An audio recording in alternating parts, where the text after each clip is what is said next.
with the job at hand. When we got down to it, we discovered that existing cities, and in India, I should have started by saying urbanization has taken a robust, autonomous shape of its own.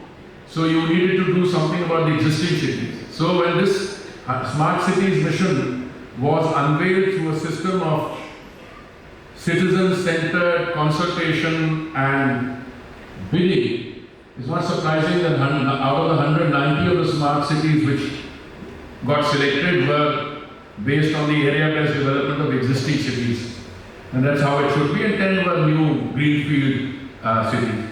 Going forward, I imagine a mix of both, but the lessons that you learn, even as we've gone along, many states have come and done some smartifying of their cities on their own using technology, which results in immediate benefit on issues relating to women's security, traffic management, and a host of other benefits which flow from that.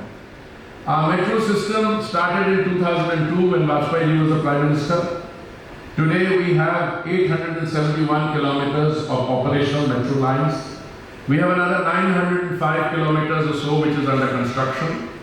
And these construction deadlines are pretty well defined. Within a period of time, if it's due in say August of 24, it will be ready around then. We will then have the world's second largest urban transport or metro system, next only to China, bigger than the United States, bigger than South Korea and Japan, because I think those countries, and I'm not saying this out of any, because I think they've already saturated and built the metros wherever they have to. In India, I think even this 871 plus 905, I think is just the beginning, because the kind of pressures which come from even newer cities, Bangalore, once more, Chennai, Hyderabad, Delhi NCR even has about 400 kilometers if you look at the spread in either side of the NCR. During the pandemic, we discovered that whilst all these schemes were designed and were maturing, some of the more vulnerable sections of our society, the Redi Patriwalas or the street vendors, were completely vulnerable. They were borrowing money at exorbitant rates from money lenders. So I think this was a very timely scheme of financial inclusion where entrepreneurs, instead of having to go to money lenders, were given 10,000 rupees as starting loan. If they repaid it in time, another 20. If they repaid that in time, another 50. So you turn this micro inclusion scheme. And today I think, I don't have the exact figures, but I think we have more than 50 lakh loans have been distributed, and the NPAs are not significant. I mean, as in all these schemes, and you have converted a scheme of micro inclusion also to integrate them into the formal economy. They become beneficiaries of all the other Pradhan Mantri Kendriya Yojanas. Under the NULM, we have 34.2 lakh livelihoods that we created. The mission has imparted skill training to 14 or 15 lakh candidates. I want to fast forward a little. How much of GDP does the urban space produce? I think the audience that we have here is far more competent to comment on that. But irrespective of whether our urban population is 30% plus now, or will be 40%, and 600 million people living in urban spaces by 2040, or if 50% or 800 million by 2050, I think economic activity, production of GDP in the urban space, there is a growing convergence there. Our ULPs are the interface between people and policy.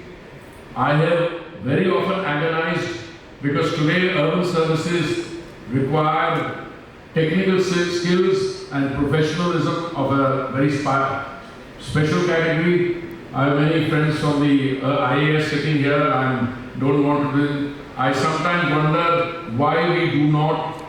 Can journalists serve? Yes, a good IAS officer can be a very good municipal commissioner. But I think the time has come in terms of both the political changes we need to make in terms of having empowered mayors with a longer tenure. I can tell you, when I first went to Indore, it was a few days after I had joined as Minister for Housing and Urban Affairs, and there was a circular economy on a 3 hours conference. Reuse, recycle, and whatever. The issue was, there were international participants. I met a Japanese minister, and since I speak a little bit of Japanese, I asked him, when did you arrive? He said, last evening. I said, what did you do? He said, I went around the city. I said, looking for what? And he was very, to the point. He said, I was looking for dirt.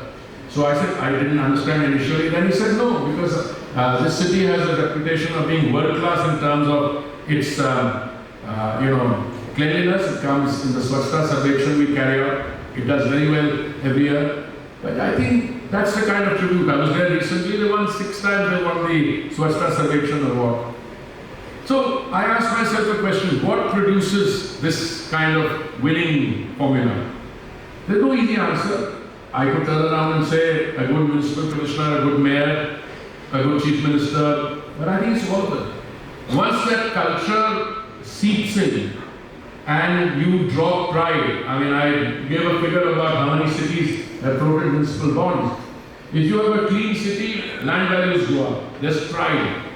And in the last meeting I attended with the Honorable Chief Minister, he was telling a story about a visitor took an Ola Uber from the airport and was driving and said that the passenger, perhaps a little less mindful, finished having a packet of chips, lowered the window and threw the wrapper out. The Ola driver stopped there, the wind had carried it, the meter was still running, but till he got that packet back and shamed the passenger, I think the journey wasn't over.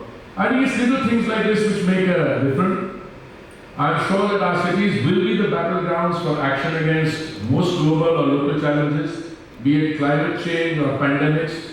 ULBs are the first mile government for every citizen.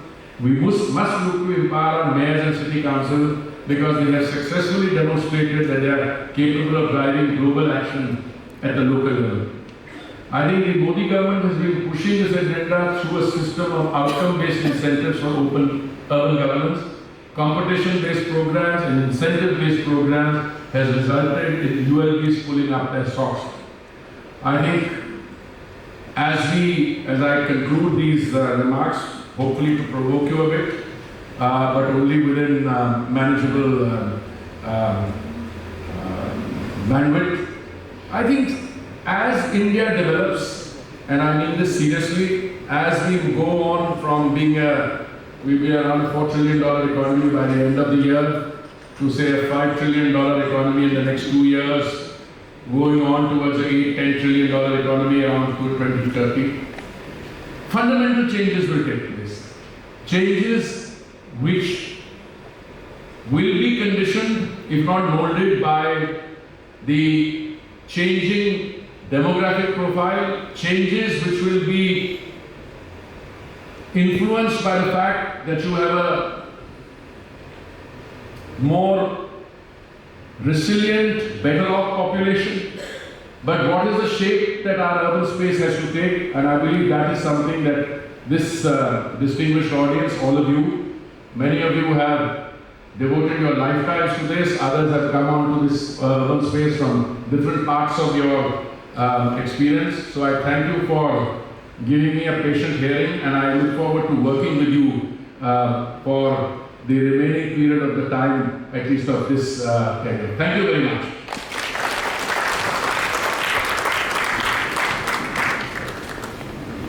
Thanks a lot, Mr. Puri, for sharing your valuable insights.